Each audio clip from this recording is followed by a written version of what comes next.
हे जीवन नियतीचं फार मोठं देणं आहे. त्याचं केलं तर चंदन होतं, नाहीतर इंधन होतं. इंधन कळते की सगळ्यांना? कोरोना काय म्हणतात तुम्ही? बंब मध्ये वगैरे घालताय की इंधन. हे जीवन नियतीचं फार मोठं देणं आहे. त्याचं केलं तर चंदन होतं, नाहीतर इंधन होतं. म्हणून सुख घटाघटा गिळायचं नाही आणि दुःख चघळत बसायचं नाही, तर सुखदुःखाचा ताळमेळ घालून आपण काय करतोय? जरा चांगले दिवस आले तर आमचे पाय अंतराळे होतात ना. मग मी बेळगावला गेले नेटच मात्र नेट. आणि जरा प्रतिकूल दिवस आले, आमच्या विरुद्ध काही घडायला लागलं, या वनवास खेळली वन येले त्यात बघतील अखंड चर्चा वनवास. ज्यावेळेला चुलचुल अंतरनं वगैरे नव्हे म्हटलं.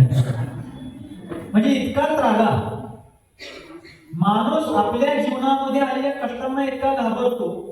पण आचार्यांनी सांगितलंय की आपल्या दुःखाकडे पाहत बसण्यापेक्षा इतरांच्या दुःखाकडे जर बघितलं तर डोंगरा एवढं जरी आमचं दुःख असलं तर दुसऱ्यांच्या दुःखासमोर आमचं दुःख केळा एवढं दिसल्यासारखं येळ काळजात काम होतं. बघूया दुसऱ्यांच्या. पण आम्ही दुसऱ्यांच्या जीवनाशी आपली तुलना करतो, त्यांच्याशी आम्ही स्पर्धा करतो आणि स्पर्धा आणि तुलना करता करता ईर्ष्या केव्हा करू लागतो हे आम्हाला कळायला लागतं. आणि मग तुलना आणि स्पर्धेच्या माध्यमातून उत्पन्न झालेली ईर्ष्या रात्रंदिवस आम्हाला दुसऱ्यांना मागे टाकण्यासाठी काय करत असते? सारखं उद्रेकित करत असते, आतंकित करत असते. सुखी राहण्यासाठी फार काही करावं लागत नाही. भौतिक जीवनामध्ये देखील सुखी होण्यासाठी फार काही करावं लागत नाही, समाधानी व्हावं लागतं. पण एका विचारकाने एका ठिकाणी सांगितलं की सुखी होण्यासाठी फार खर्च करावा लागत नाही. ऐकायला लागलं कळायला लागलं?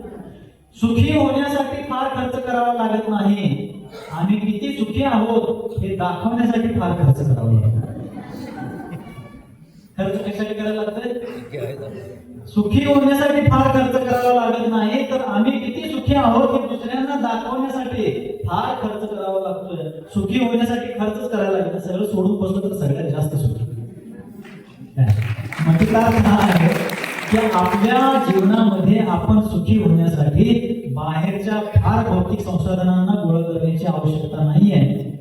म्हणून आपण आपल्या जीवनामध्ये काहीतरी बदल करण्याचा प्रयत्न करूया, सकारात्मक बदल करण्याचा प्रयत्न करूया, योग्य दिशेने पुढे वाटचाल करण्याचा प्रयत्न करूया.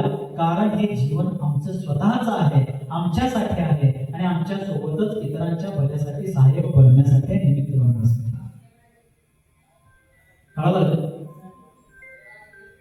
आम्ही आमच्या जीवनाचा उपयोग कसा करायचा, आम्ही आमच्या जीवनाचं परिवर्तन कसं करायचं हे आपल्यावरती. बघा, आज ज्या ठिकाणी आपण बसून तत्व चर्चा करतो आहोत त्या जागेचं नाव काय? जरा जोरात म्हणा. रुपाली बरोबर आहे.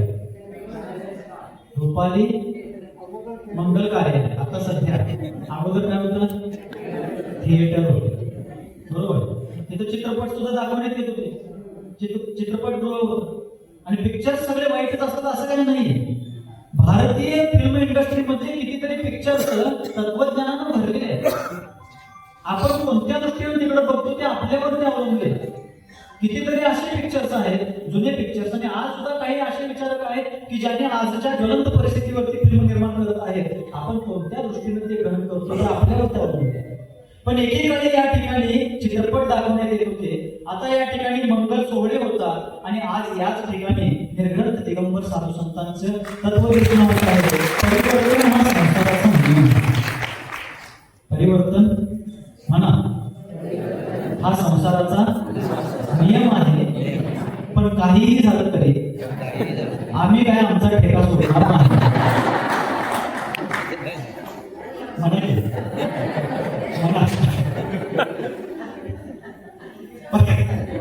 परिवर्तन हा संसाराचा नियम आहे, पण आम्ही आमचा ठेका काही सोडणार नाही. असा हठाग्रह ज्या माणसामध्ये असेल त्याला जर भगवान येऊन जरी सांगितले तरी त्याचा उद्धार होणार. जे चांगलं आहे, जे योग्य आहे, जे हितकारी आहे, जे माझ्याही इतरांच्या भल्याचं आहे ते मी स्वीकार करणार, किंबहुना प्रयत्न तरी करणार. आमचे आचार्य महाराज, आमच्या जीवनाचे भाग्य विधाते, आमच्या सर्वांचे कल्याण करते गुरुदेव सन्मती साध आचार्य महाराज एक इंग्रजी सुभाषित नेहमी सांगायचे, not a failure but low aim is crime. असफल होणे अपराध नाहीये, असफल होणे अपराध नाहीये, पण हलकं ध्येय ठेवणे हा अपराध. ध्येय नेहमी काय करूया, उच्च ध्येय ठेवूया, वरचं ध्येय ठेवूया, श्रेष्ठ ध्येय ठेवूया, त्या ध्येयाच्या दिशेनं जाण्याचा प्रयत्न करूया. प्रयत्न करताना आपण चुकलो, आपण फसलो, आपण मागं पडलो, काही हरकत नाही. पण प्रयत्नच केला नाही, किंबहुना प्रयत्न केला पण प्रयत्न ज्या दिशेने करतोय तो ध्येय मात्र अत्यंत तुच्छ आहे, नगण्य आहे, निंदनीय आहे, तर त्या प्रयत्नालाही काही अर्थ नाही.